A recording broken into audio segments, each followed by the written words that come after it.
রব্বুল আলামিন, পৃথিবীর কোনো মানুষ আমার গুনাহ সম্পর্কে জানে না, তুমি আমার গুনাহ সম্পর্কে জানো।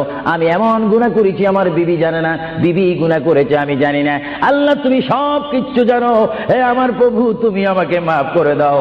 আমার আল্লাহ বলে, তারপরও যদি তোমাদেরকে আমি মাফ না করি, তারপরও বান্দা তোমরা আমার রহমতের দরজা থেকে ফিরে যাইও না। আমি তোমাদেরকে হুকুম দিচ্ছি, ওয়ালাউ আন্নাহুম ইয যালামু আনফুসাহুম জাউকা, বান্দারে যদি গুনাহ করে ফেলো আমার রহমত থেকে মুখ ফিরিয়ে তুমি চলে যাইও না।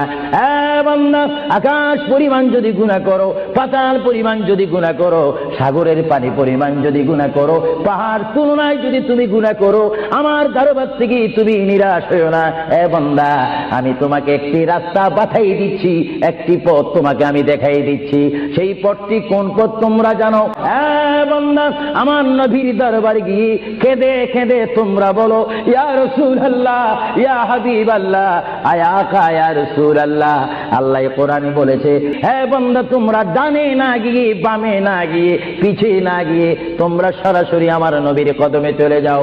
আমার নবীর কদমে গিয়ে আমি আল্লাহর দরবারে তোমরা তওবা করো।